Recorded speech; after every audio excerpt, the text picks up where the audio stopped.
Olá, tudo bem por aí? Por aqui tudo jóia? Professor Flávio. Trago hoje uma questão da prova do PAS que foi realizada em 2016. A solicitação de um aluno meu que tem aula comigo presencial, ele ficou em dúvida em alguns itens dessa prova, pediu para eu ajudá-lo. Eu pensei, então por que não gravar um vídeo, trazer aqui para o canal e ajudar todo mundo? Beleza? Bora fazer então a questão da prova de 2016. Essa é a questão, beleza? Vamos dar uma olhada melhor nela.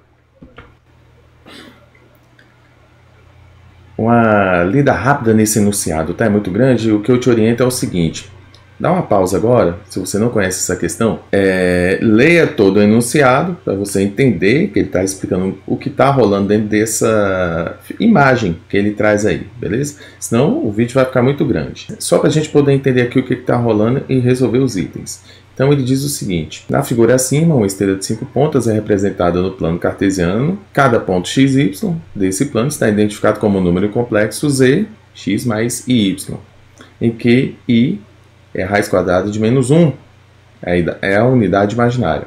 A respeito dessa figura, sabe-se que, então assim, enunciado clássico para questões de números complexos, que é o que vai se tratar aqui, né? Vai pedir vários conhecimentos acerca de números complexos para resolver as questões, beleza? Vamos em frente. Ele fala que os pontos Q1 até Q5 estão localizados no vértice de um pentágono e são as raízes complexas da equação z à quinta igual a menos 1, estando, portanto, sob a circunferência de centro na origem e raio unitário, módulo de z igual a 1. São esses pontos mais internos.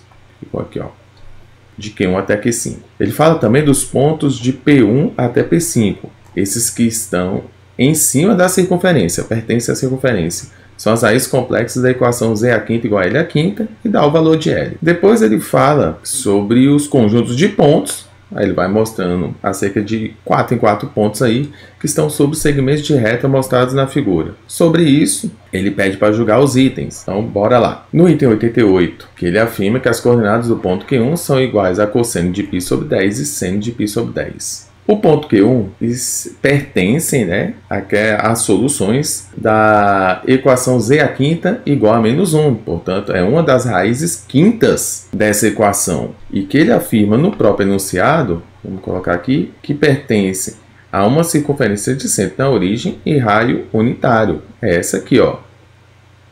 Vamos colocar aqui para deixar mais concreta a questão. Beleza? Essa circunferência aí, com centro na origem, e tem raio unitário. Para o raio unitário, quer dizer então que essa medida aqui vale 1. Então ele quer saber as coordenadas do ponto Q1. Bem, como o ponto Q1 e todos os pontos em cima da circunferência fazem parte da solução da equação z à quinta igual a menos 1, portanto, é uma das 5 raízes de z nessa situação que ele apresenta. Isso quer dizer que esses 5 pontos que estão em cima dessa circunferência formam um pentágono. Toda vez que você resolve as raízes complexas de um número complexo, ele forma em uma circunferência centrada na origem polígonos. No caso, a questão como tem 5 raízes, um pentágono. No que isso ajuda a resolver o item? Ajuda pelo seguinte: isso quer dizer que entre esses dois pontos, Q1 e Q5, a circunferência, que tem 360 graus, ou que tem 2π radianos, aqui nós vamos usar 2π radianos, porque o próprio item já deu em radianos, nós dividimos em partes iguais. Quantas partes? Quantas raízes tiverem. Eu tenho um vídeo sobre isso aqui no canal, beleza? Qualquer coisa você procura ele aqui, ou então vai passar aqui em cima, que eu faço a explicação completa sobre como calcular as raízes complexas de um número complexo. Então essa circunferência foi dividida em 5 partes iguais.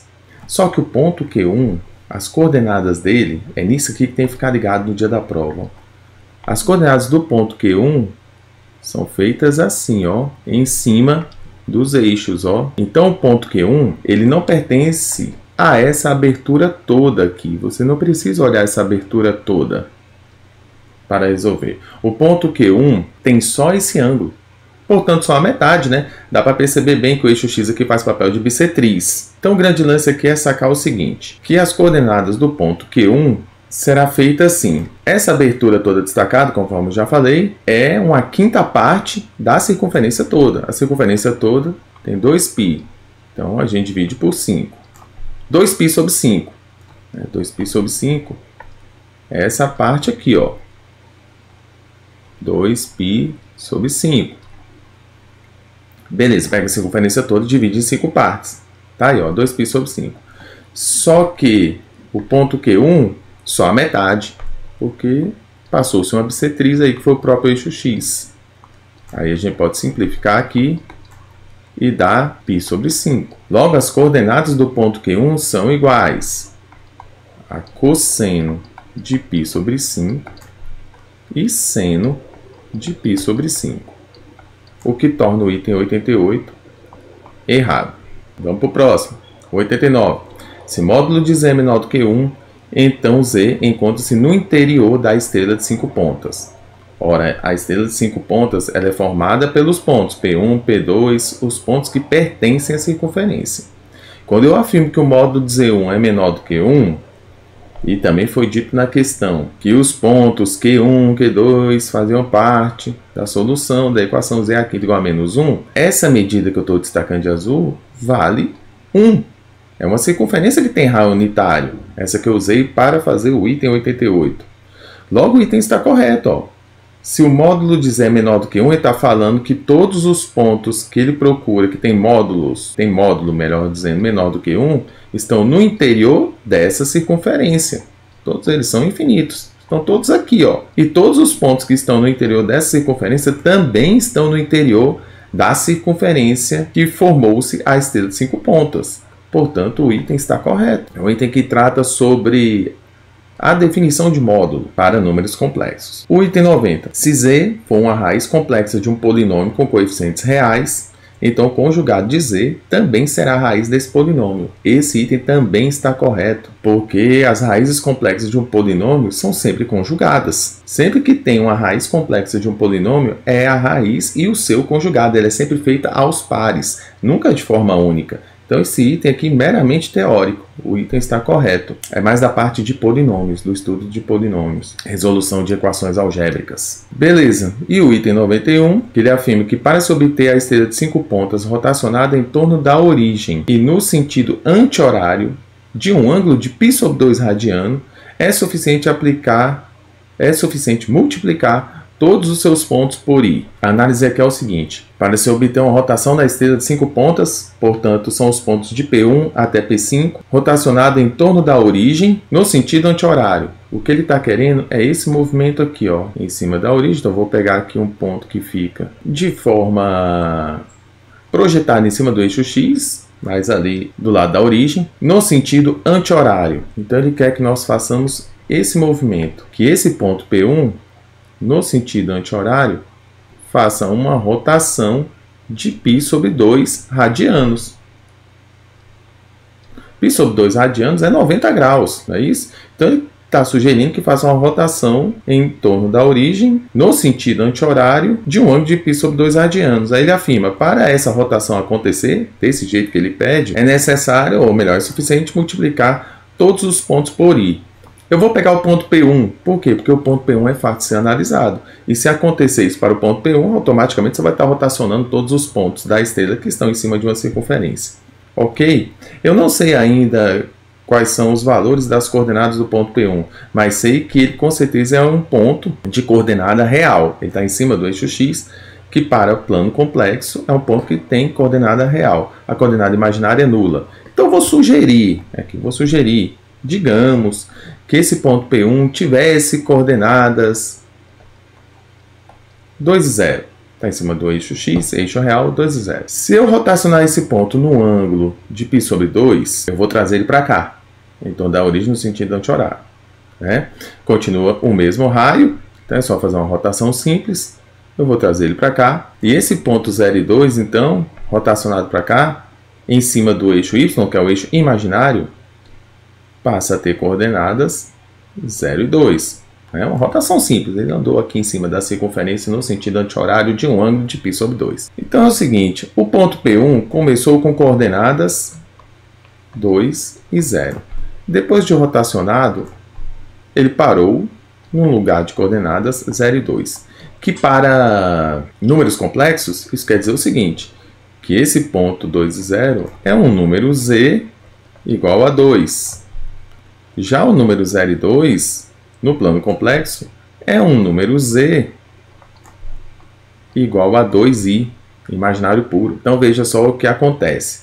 O número 2, assim que rotacionado no sentido anti-horário de um ângulo de π sobre 2 radianos em torno da origem, passou a ser escrito como 2i.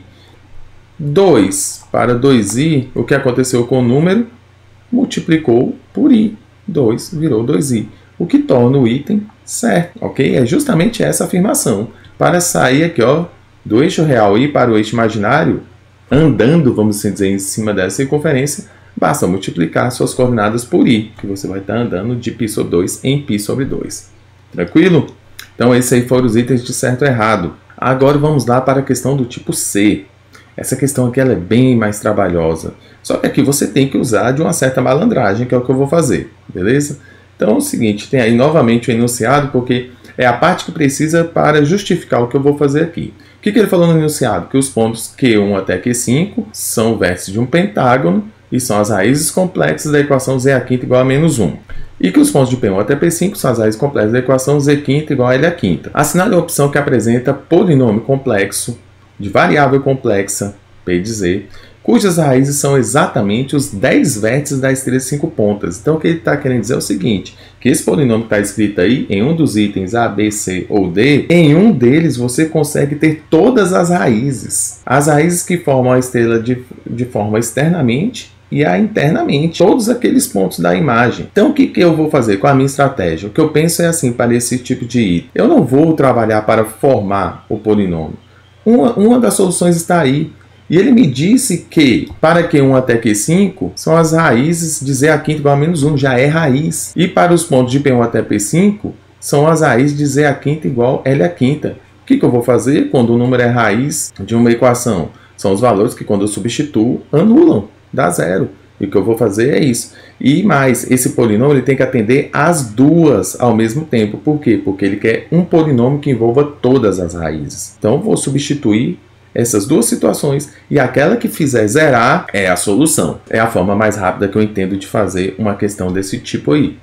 Então vamos lá. Pegando aqui no primeiro tópico, dos pontos Q1 até Q5, Z² igual a menos 1. É isso que ele afirma. São as raízes de Z² igual a menos 1. Como a minha ideia é substituir esse valor no polinômio para ver quando que vai ser anulado, o polinômio tem Z a 10, Z² também, né? Bem, se eu sei que Z² vale menos 1, Z a décima é a mesma coisa que Z² ao quadrado.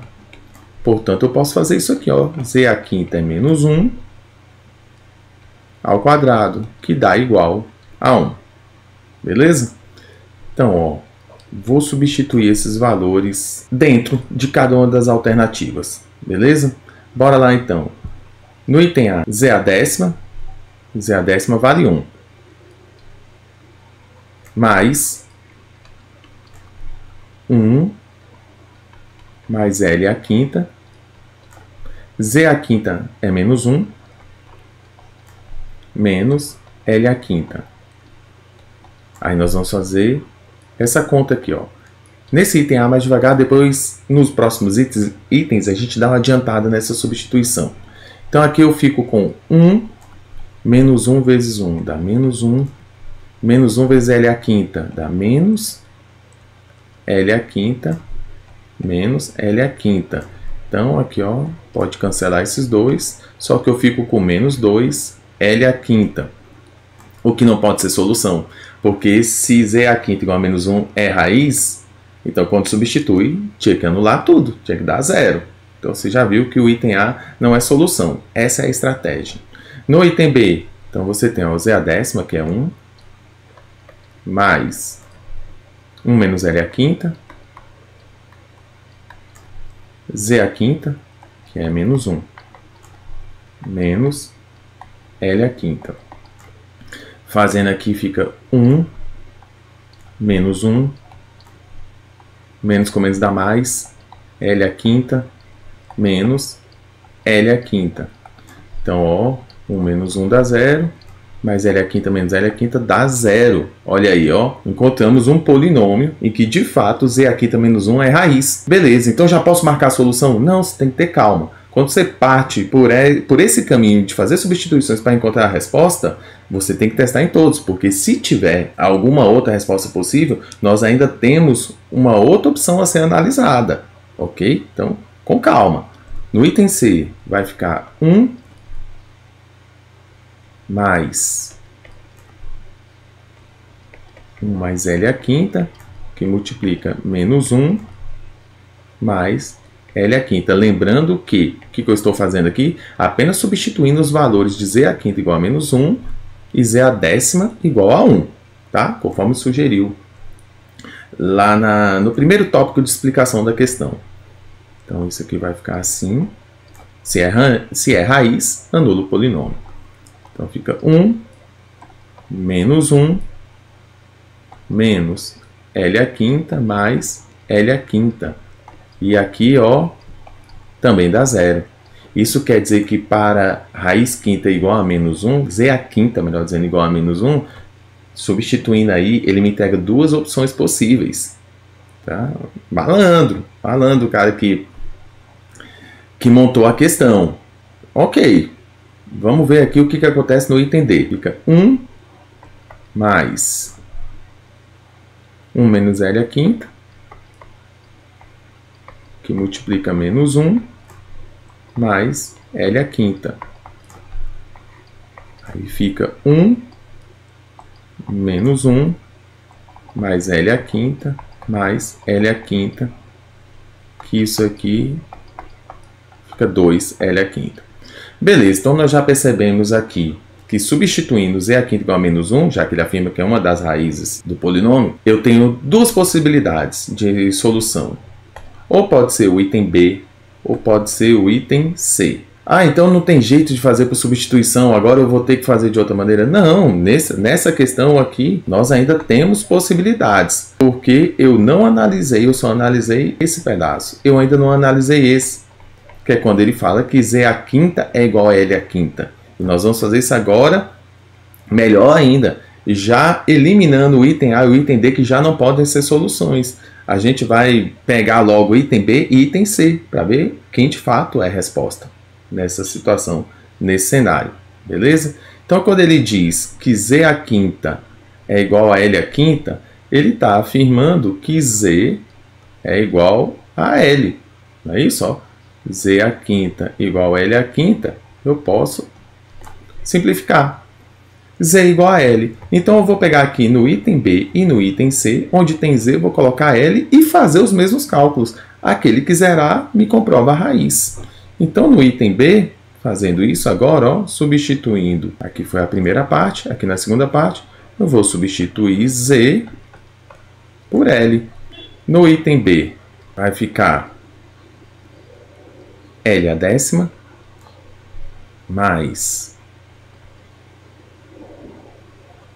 1 menos L à quinta, L à quinta menos L à quinta. Assim eu vou ter, ó, distributiva de novo, eu vou ter L à décima mais L à quinta menos L à quinta vezes L à quinta, L à décima, conserva a base e soma os expoentes, menos L à quinta. Beleza? Fazendo aqui os cálculos, ó, deu zero. Então, pegando nas duas opções que ele me explica, tanto na primeira quanto na segunda, anulou o polinômio. No item B, solução então. Vamos só conferir o que fica no item C. Porque aí, se no item C anular também, nós vamos ter que procurar um outro caminho, uma outra alternativa para resolver esse tipo de questão. No item C, então, vai ficar assim, substituindo Z por L, L à décima, mais 1 menos L à quinta. Aqui no caso do item C, dentro do parênteses é positivo, mais, né, L à quinta, que multiplica L à quinta mais L à quinta. Então, isso aqui vai ficar Faz a distributiva aqui. L a décima. Mais L a quinta. Mais L a quinta. Ó, L a décima. Deixa eu só conferir os sinais. 1 mais L a quinta. Beleza. L a décima, L a quinta, L a quinta. L a quinta não, me desculpa, perdão. L a décima, né? Aqui, ó. L a décima. Mais L a quinta. Aí já dá para ver que ninguém se anula, né? Esse resultado aqui, na verdade, dá 2 L a décima mais 2 L a quinta. Ficando, portanto, como solução o item B. Né? É o único polinômio que, quando eu substituo as raízes que foram sugeridas no próprio texto, torna o polinômio nulo. Isso é raiz, né? Vai fazer zerar o polinômio. Então, tá aí a solução da questão 93. Trabalhosa, né? Bem trabalhosa. Acontece, né? Em provas tem questões fáceis, questões medianas, questões difíceis. Essa aqui eu nem julgo tão complicada assim. É trabalhosa, que fazer a substituição, conferir tudo com cuidado no dia da prova, para você marcar e ter a solução correta, dá trabalho. Fazendo com calma assim, dá trabalho. Beleza? Eu espero que você tenha gostado, que isso aqui de certa maneira te ajude na sua preparação para a prova. O melhor caminho para você fazer uma boa prova é conhecer as questões, como as questões são montadas, formuladas. Resolver questão de prova é essencial na sua preparação. Tá joia? Grande abraço, eu vou ficando por aqui e a gente se encontra no próximo vídeo. Abração!